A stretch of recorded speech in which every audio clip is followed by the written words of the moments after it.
Bonjour à tous et bienvenue dans cette nouvelle édition du Grand JT des Territoires. Voici tout de suite les titres de l'actualité.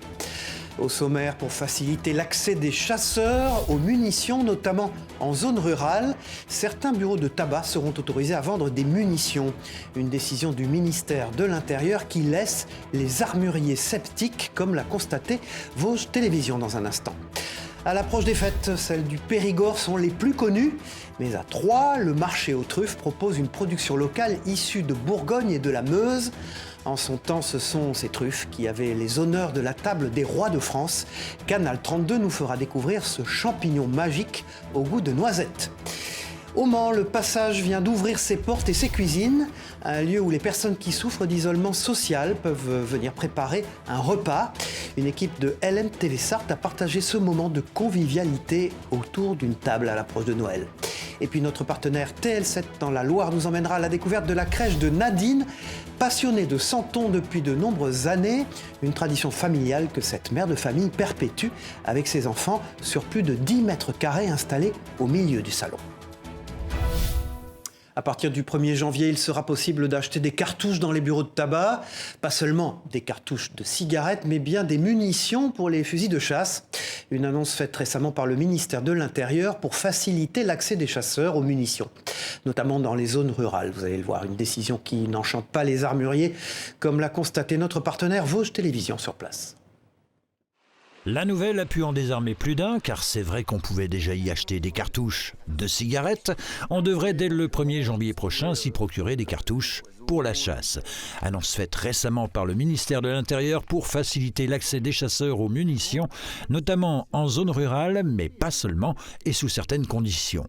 Dans cette armurerie qui a pignon sur rue depuis 1966 sur Épinal, on est pour le moins sceptique sur cette mesure. C'est vrai que nous, on demande quand même beaucoup de sécurité, beaucoup de choses comme ça. Et là, on veut donner un accès plus facile. Donc il faudra voir sous quelle modalité, quelle réglementation il va falloir appliquer.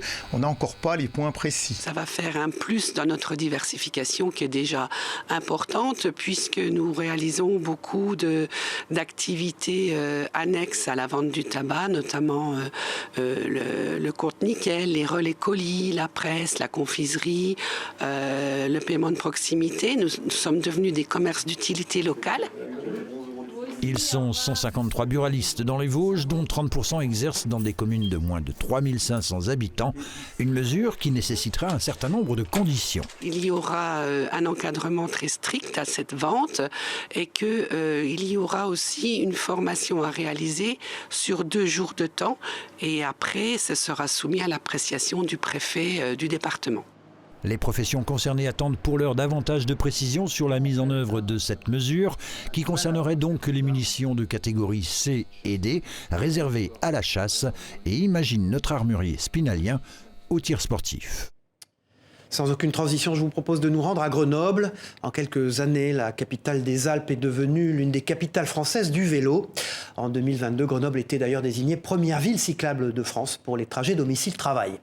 Suite logique de cet engagement, la ville vient d'inaugurer la première école du vélo en France. Une école pour apprendre à circuler à vélo en ville en toute sécurité. Pour Télé Grenoble, Camille Avon nous emmène à bicyclette. S'arrêter à un stop, indiquer sa direction ou encore apprendre à entretenir son vélo, c'est l'objectif de l'école du vélo. Ici, à l'anneau de vitesse du parc Paul Mistral à Grenoble, les enfants enfilent leur chasse du bleu-jaune et testent les différents parcours d'apprentissage. Un coup de pédale en plus pour la capitale française du vélo. C'était une de nos décisions sur le bouclier social et climatique que nous avons mis en place grâce aux impôts supplémentaires qui sont levés et demandés. C'est une contribution importante, mais c'est une des manifestations là, une traduction de ce bouclier social et climatique. Parce que, évidemment, nous sommes maintenant reconnus comme la capitale française du vélo depuis 3 ans, mais nous regardons là où nous pourrions être. Et donc nous regardons des villes comme Amsterdam ou Copenhague. En 10 ans, la pratique du vélo a doublé à Grenoble. L'objectif est de former 100% des écoliers grenoblois pour qu'ils soient capables de rouler en autonomie sur les routes avant leurs 12 ans. Mais l'école du vélo n'est pas uniquement réservée aux enfants.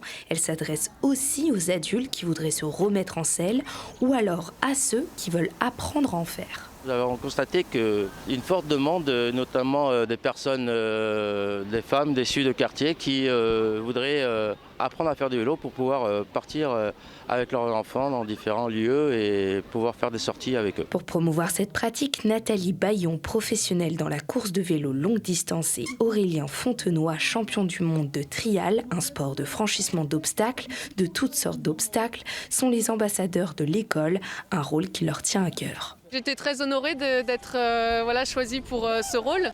Et ça me fait très plaisir. Moi, j'ai vraiment envie de promouvoir le vélo et la pratique pour tout le monde. Installée sous les gradins de l'anneau de vitesse, l'école du vélo a pour ambition de devenir un lieu de référence pour s'informer sur cette pratique, mais également un lieu de rencontre entre associations et amateurs.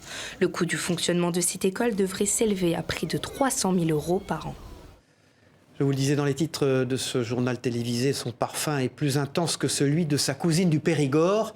Mais en raison de la sécheresse, elle était absente des marchés l'an passé. La pluie et les orages de l'été ont été bénéfiques au Diamant Noir bourguignon. Notre partenaire Canal 32 a parcouru les étals du marché de Troyes. Regardez. Tuber uncinatum, ce nom ne vous dit peut-être rien. Pourtant, vous connaissez sûrement ce champignon vendu à prix d'or.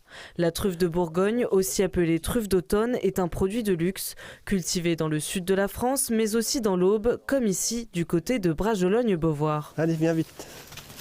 Ouais, c'est bien, allez, donne. Voilà, c'est bien. Notre truffe de Bourgogne pousse dans des environnements ombragés, plutôt denses. On essaye de gérer cette densité parce qu'il faut quand même un peu de lumière. Il ne faut pas que ce soit trop sombre, mais il faut quand même que ce soit sombre. Accompagné de Maya et Fripouille, Eric récolte les truffes pour ensuite les vendre à des restaurateurs ou des particuliers. La culture de l'or noir demande de la patience. La truffière d'Eric a aujourd'hui 24 ans. Oh, j'ai trouvé ma première truffe au bout de 8 ans. Mais j'ai passé 2 ans sans rien trouver derrière. Meilleure année en termes de production, ça a été 2014. Si on prend le profil climatique de 2014, si on regarde la pluviométrie, les températures et tout ça, ça a été une année très équilibrée, quoi. Dans l'Aube, moins d'1 tonne de truffes est récoltée par an. L'association auboise des truffes d'automne travaille toute l'année à la conservation et à la valorisation de ce champignon. En 1869, Chatin, un historien de la truffe, avait évalué que l'Aube avait un potentiel truffier de 6000 kg, 6 tonnes. Mais après, il y a eu la guerre de 14, la guerre de 40, qui fait que le biotope de la truffe d'automne a été perturbé. Pour démocratiser la truffe des rois, l'association organise depuis 4 ans un marché où il est possible d'acheter des truffes ou juste de les déguster. En 2021, il y a eu 20 kilos qui sont partis dans la matinée. L'an dernier, il y a eu 9 kilos. Cette année, on a 6 ou 7 vendeurs qui vont venir. 5 chefs de cuisine qui nous préparent des amuse-bouches, des mises en bouche à base de truffes. Le rendez-vous est donné à Troyes, au Cellier Saint-Pierre, pour découvrir ou redécouvrir la truffe de Champagne. Cette semaine, le Tour de France du travail pénitentiaire faisait étape à la prison de Vezin près de Rennes. La prison cherche de nouveaux marchés pour les détenus. Les employeurs ont besoin de main-d'œuvre. De nouveaux liens sont donc à imaginer et une trentaine de chefs d'entreprise sont venus découvrir les ateliers de production du site. C'est un reportage de Natacha Astor pour TVR à Rennes. Hormis les grilles, c'est un atelier de production comme un autre. Au centre pénitentiaire de Vezin, jusqu'à 100 détenus sur les 800 peuvent avoir un travail. L'objectif, favoriser la réinsertion et éviter la récidive. Franck a acquis de nouvelles compétences. Il est même devenu contrôleur de fin de ligne. Être enfermé 22 heures sur 24, c'est pas motivant. Ça permet de travailler de 8h à 13h30. Donc de m'évader de la cellule, de voir autre chose et de pouvoir me réinsérer après une fois que ma peine sera finie. De voir des patrons, ça permet de se rebooster et de dire en même temps n'oubliez pas, je suis là si vous avez besoin de moi. De 8h à 13h30 et payés 5,18 € brut de l'heure, les détenus assemblent, conditionnent, rénovent. Pour cantiner, payer les parties civiles ou pour une remise de peine, les motivations sont variées et 70 d'entre eux sont sur liste d'attente. La prison de Vezin travaille avec 5 clients réguliers. On a à cœur de mettre en avant notre savoir-faire. On est aussi en recherche de nouveaux partenaires, à savoir qu'effectivement le travail en prison est peu connu. Ce que nous recherchons aussi comme partenaire, c'est de faire de l'assemblage mécanique et sur des opérations qui seraient à plus forte valeur ajoutée que du conditionnement. Plusieurs entreprises étaient conviées pour visiter la prison et se renseigner.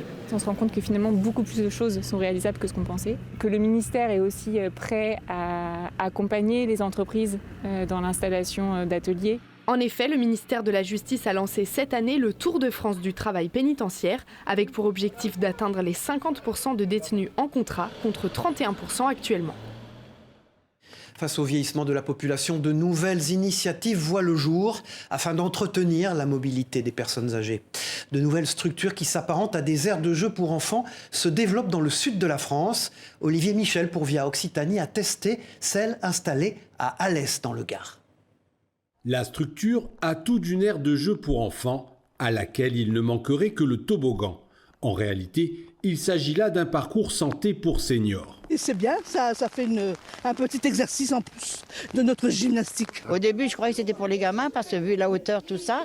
Et en fin de compte, quand je l'ai essayé, j'ai vu que c'était dur et c'était bien pour les adultes. La structure a un objectif simple, maintenir une activité physique et lutter contre la perte de mobilité. Alors il travaille les bras, les jambes, les poignets, les doigts, le fait de rester stable, tous ces éléments d'équilibre qui ont un vrai plus pour la motricité et pour rester en bonne santé. Derrière ce produit conçu par des ergots et kinésithérapeutes, une société finlandaise, elle a lancé en l'an 2000 une gamme senior qui s'est démocratisée en France dans les EHPAD en 2010 et gagne aujourd'hui les collectivités. C'est des équipements qui permettent de reproduire des gestes au quotidien des seniors, type monter un escalier, bouger le bras pour aller chercher une casserole en hauteur, par exemple. Et donc les kinés se servent de ces modules pour reproduire ces gestes au quotidien. L'exercice extérieur est très bon, certes, pour le corps, mais également pour tout ce qui est cérébral. Des bénéfices physiques et d'autres induits, car qui dit perte de mobilité dit moins de sorties et donc isolement et risque de désociabilisation. Coût de la structure 22 000 €, judicieusement implantée devant une école, elle peut être utilisée par tous, histoire de favoriser également le lien social et intergénérationnel. Il y a 7 ans, Jean-Claude Marché apprenait de son médecin être atteint d'un cancer du pancréas, un cancer difficile à traiter. Pris en charge au centre hospitalier universitaire de Bordeaux, Jean-Claude n'a jamais rien abandonné à la maladie, même s'il sait qu'il ne la vaincra pas. Il y a quelques jours, entouré du personnel soignant auquel il ne manque pas de rendre hommage, il a fêté avec humour et un gâteau sa 125e séance de chimiothérapie. Oui, vous avez bien entendu, 125 séances, un record qui mériterait presque le Guinness Book, mais qui dit beaucoup de l'avancée de la médecine et de l'importance de la motivation et de la résilience dans la lutte contre cette maladie. La 125e chimio se fête évidemment avec un gâteau. C'est vraiment le gâteau, je vais dire, de l'amour qu'on échange ici avec la bienveillance, les soins. Et je voudrais encore dire à tous ceux qui sont malades qu'une situation n'est jamais désespérée. Et bien sûr, ça vaut bien un gâteau. L'exemple de Jean-Claude Marché montre l'importance de la prise en charge médicale. Or, sur l'ensemble du territoire, 5 millions de Français n'ont pas de médecin traitant. C'est aussi le cas en Martinique, comme ici à Grand-Rivière. Depuis la fermeture du dispensaire il y a 20 ans, les habitants doivent parcourir de nombreux kilomètres pour se faire soigner. Pour le plus grand soulagement de la population, un médecin retraité depuis 6 ans par solidarité a accepté de reprendre du service pour lutter contre ce désert médical. C'est ce qu'il a expliqué à Dayan François Eudoxie pour Via TV sur place. Nous nous trouvons dans la salle d'accueil des patients. C'est dans ce local que sera installé le nouveau et le seul cabinet médical de Grand-Rivière. Retraité depuis près de 6 ans, c'est le docteur Claude Petit qui assurera les consultations une fois par semaine. J'ai accepté ce challenge de me remettre au travail pour permettre à cette charmante commune de pouvoir trouver une solution à ce désert médical auquel la population est confrontée depuis trop longtemps. Une bonne nouvelle annoncée à l'occasion de la fête patronale. Dans cette commune d'environ 650 habitants, tous devaient se démener pour se faire soigner depuis la fermeture d'un dispensaire il y a près d'une vingtaine d'années. L'arrivée d'un médecin dans la commune est un soulagement. On l'attend comme le Messie. Je peux vous dire qu'on est ravis. On allait sur Basse-Pointe, le Lorrain, le Marigot, Port-de-France, Lamentin. Il fallait se lever très tôt pour pouvoir avoir une place puisque c'était au premier arrivé. Ce projet de consultation hebdomadaire est une expérimentation sur 2 ans.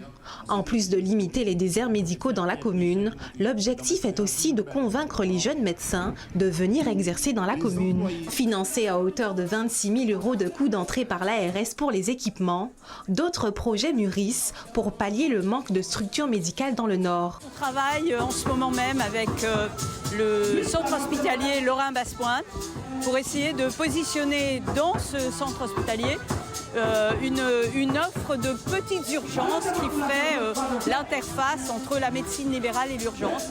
Le docteur Claude Petit devrait débuter ses consultations dès janvier 2024. Restons solidaires avec cette initiative de l'association Habitat et Humanisme qui a créé au Mans une escale solidaire dont le principe est simple. Les personnes qui souffrent d'isolement social peuvent venir préparer un repas et partager un moment de convivialité autour d'une table. Anthony Piton pour LMTV Sarthe a mis le couvert avec eux. Regardez. Tout commence par l'ouverture du frigo. On regarde ce qui est disponible, quels sont les légumes, les denrées disponibles et on décide de ce qu'on va préparer pour le repas. Les produits sont donnés à l'association Habitat et Humanisme par la Banque Alimentaire. Et pour les préparatifs, tout le monde met la main à la pâte. On a décidé de faire un gâteau à la carotte ce midi, une quiche au poireau. Chacun donne un peu ses idées et puis voilà, on trouve un compromis et puis on partage les tâches. Mais ce qu'on partage surtout ici, c'est le repas, pour un prix de 2 €. Les passagers de l'escale solidaire ont rendez-vous tous les lundis soirs, les mardis midi et les jeudis matins. Ça m'apporte moralement, j'en avais besoin. Voilà, on essaie de garder contact, de échanger les numéros. Et puis si ça ne va pas, qu'on s'appelle, que voilà, on peut toujours il y a toujours une solution au problème, quoi. Le principe, c'est celui d'un lieu de rencontre, ouvert à tous, dans le but de recréer du lien social. Ceux qui sont un peu isolés peuvent venir prendre un café, se réchauffer, et on est là pour ça. On travaille aussi sur la confiance en soi, l'estime de soi. Et on travaille pour une réinsertion socio-professionnelle à travers différentes activités qu'on peut proposer. Et ça se termine autour d'un repas bien chaud, testé et approuvé. Je vous propose maintenant d'ouvrir une page d'histoire avec le dernier ouvrage de Jérôme Cordelier. Le rédacteur en chef du service politique du Point nous livre une série de portraits de résistants chrétiens qui, après la Seconde Guerre mondiale, se sont engagés dans la reconstruction du pays, mais aussi de l'Union européenne. Ils sont français, allemands ou italiens et ils ont tous relevé le défi de fonder une Europe de la paix. Un message qui reste toujours d'actualité. Christophe Rigaud a rencontré l'auteur d'Après la nuit, Jérôme Cordelier. C'est une page d'histoire méconnue qu'a voulu mettre en lumière Jérôme Cordelier dans son dernier ouvrage, Après la nuit. Le journaliste y raconte le destin d'hommes et de femmes, tous chrétiens, qui à la fin de la Seconde Guerre mondiale ont décidé de relever la France, mais aussi de participer à la construction de l'Union européenne. Des personnalités fortes comme Robert Schuman ou Konrad Adenauer. J'ai été vraiment étonné par cette figure de Konrad Adenauer qui réussit juste après l'après-guerre à sauver l'Allemagne de la ruine, la remettre debout et ensuite à initier l'Europe. Si cet homme n'était pas habité par une idée qui transcende un petit peu son propre cas et qui ne soit pas seulement l'intérêt général mais quelque chose qui est encore plus supérieur, eh bien je pense qu'on n'aurait pas abouti à un tel résultat. Jérôme Cordelier redonne la voix à ces personnalités chrétiennes qui ont fortement marqué cette époque charnière en s'engageant en politique, en économie, mais pas seulement. Ils sont aussi dans le champ culturel, le champ social. L'abbé Pierre lance Emmaüs en 1949. L'abbé Wresinski lance Athée des Quart-Mondes aussi dans les mêmes eaux. Les chrétiens, ils remettent la France sur la rail. Ce ne sont pas les seuls, évidemment. On me fait souvent la réflexion en me disant est-ce que vous pensez... Mais non, les chrétiens n'ont pas le monopole de l'intérêt général. Il y a beaucoup de gens, évidemment, qui se sont engagés. Mais ils ont un rôle quand même déterminant et je trouve que c'est un rôle qui est oublié à notre époque. Après la nuit de Jérôme Cordelier est un ouvrage qui résonne particulièrement aujourd'hui en ces temps troublés, en nous replongeant dans l'histoire de ceux qui ont posé les fondations d'une Europe de la paix. Moribond depuis 51 ans et dissimulé par les ronces sur l'aérodrome de Castelnau-Magnoac, dans les Hautes-Pyrénées, ce Dassault flamand de 1953, fleuron de l'aviation militaire d'après-guerre, a retrouvé une seconde jeunesse au sud de Toulouse. Chez Loïc Dumas, formateur à l'École nationale de l'aviation civile, qui le garde. Notre partenaire La Dépêche du Midi l'a rencontré, regardez. En août 2022, on connaissait cet avion depuis 6-7 ans, qui était un peu laissé entre guillemets dans un état d'abandon à l'aérodrome de Castelnau-Magnoac. Et mon ami a eu cette idée folle de dire mais pourquoi on ne le sauverait pas en fait, car c'est quand même un morceau de notre patrimoine français. J'ai un peu réfléchi, je me suis dit pourquoi pas, allons-y. Il a fallu un peu d'études car on n'est pas des professionnels du démontage d'avions, c'est la première fois qu'on fait ça, donc avec les amis et la famille, on s'y est mis. Partons maintenant dans la vallée de la Maurienne retrouver un chasseur. Robin est chasseur d'images installé à Valloire. Ce passionné de nature et d'animaux a pris l'habitude d'installer des pièges photographiques pour capturer les images des moments rares du quotidien de nombreuses espèces sauvages de nos montagnes. Un reportage de Luc Harouque pour 8 Mont-Blanc sur place. Une fois par semaine, Robin part à la chasse aux belles images. Originaire de Valloire, ce jeune saisonnier sillonne les montagnes mauriennaises à la recherche des animaux sauvages. Et après plus d'une heure de randonnée en raquette, Robin se rapproche de son piège photographique, non sans une certaine excitation. Donc je l'ai mis un peu sur la gauche en contrebas dans des mélèzes. J'espère prendre des chamois. On verra si j'ai réussi à les prendre ou pas. Et on verra aussi si on peut apercevoir d'autres animaux sur la zone derrière. Le vent, chamois, écureuil ou chamois, le piège offre une proximité directe avec le monde sauvage. C'est un peu nos yeux qu'on pose sur les pierres, les arbres dans la nature. Et pendant notre absence, la faune sauvage suit son cours. Donc on a beaucoup de moments uniques, des vrais moments de vie chez les animaux, chez les espèces. Une fois redescendu au village, Robin en profite pour jeter un œil sur les nombreux clichés qu'il a glanés depuis 7 ans. Cerfs, chamois ou marmottes, les animaux capturés sont nombreux. Et c'est quand il ne s'attend à pas grand-chose que Robin est le plus souvent surpris. J'ai mis mon piège en été, j'étais pressé, je l'avais mal mis, j'étais pas content de moi. Je me suis dit, j'en suis sûr que je prendrai rien. Et c'est quand un coup je suis allé le récupérer, j'ai vu une image. Et dans ma tête, je me suis dit, c'est pas un chiot, c'est pas un renardeau, c'est quoi? Et j'ai mis la vidéo d'après, j'ai vu qu'il y avait 2 louveteaux qui étaient passés devant. Donc voilà, ça arrivait qu'une fois pour l'instant et peut-être que ça arrivera un jour. Désormais, Robin souhaiterait cacher ses pièges photographiques plus haut en altitude, là où la vie sauvage reste encore la plus inconnue. Depuis de nombreuses années, Nadine Chomara est une passionnée de santons. Tous les ans, dans son village de Périgneux dans la Loire, elle installe une crèche, pour les fêtes bien sûr. Cette année, la crèche de Nadine et de ses enfants occupe 10 mètres carrés du salon familial. Une véritable œuvre d'art remplie de petits détails que nous fait découvrir Céline Ercilia pour TL7. On va mettre les petites chèvres là. Jafar, tu me donnes de la mousse s'il te plaît? Il ne reste que quelques jours pour terminer le tableau. Alors tout le monde met la main à la pâte. La crèche, c'est une histoire de famille pour Nadine Chomara. Elle a pris la passion de sa maman pour les santons et a agrandi sa collection. Chaque année, elle change toutes les scénettes de sa crèche, 1408 pièces, sans compter les détails fabriqués maison. Tout est pensé dans le moindre détail.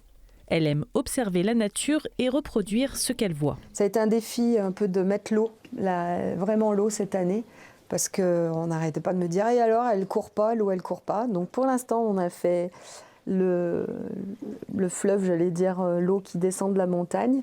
Et peut-être que l'année prochaine, on aura l'eau qui court carrément jusqu'à la mer.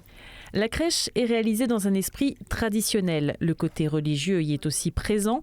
On y voit les rois mages, mais aussi Marie et Joseph qui vont se déplacer dans la crèche. Le jour J, on mettra tout le monde dans la crèche avec le petit Jésus. C'est vrai que ça a une connotation religieuse, la crèche, mais il y a aussi un beau rassemblement avec les nations, puisqu'on a quand même les 3 rois mages qui viennent apporter des offrandes au petit Jésus. Du traditionnel qui n'empêche pas quelques notes d'humour, comme ce personnage très recherché par Nadine. Elle s'appelle le cagadou. Donc c'est un petit personnage qui fait caca dans la nature. Ça fait bien 8 ans que j'essaye d'en acheter un, parce que c'est tellement prisé, on va dire, que du coup, on ne le trouve pas tout le temps. La crèche devrait être terminée pour le 1er décembre. Une œuvre qui ne reste pas dans le simple cadre familial. Chaque année, plusieurs personnes viennent la découvrir. Les enfants auront pour mission de retrouver certains animaux dans le décor. Les santons devraient rester installés jusqu'à fin février. Avant de nous quitter, je vous propose de découvrir le marché de Noël de Limoges, ainsi que le spectacle de son et lumière projeté sur l'église Saint-Pierre du Queyroy, sur des images de Tom Capron pour Recette à Limoges. The key to all heaven is mine. Voilà, et puis c'est la fin de cette édition. Merci à vous de l'avoir suivi. On se retrouve très vite pour une nouvelle édition du Grand JT des Territoires. Au revoir à tous.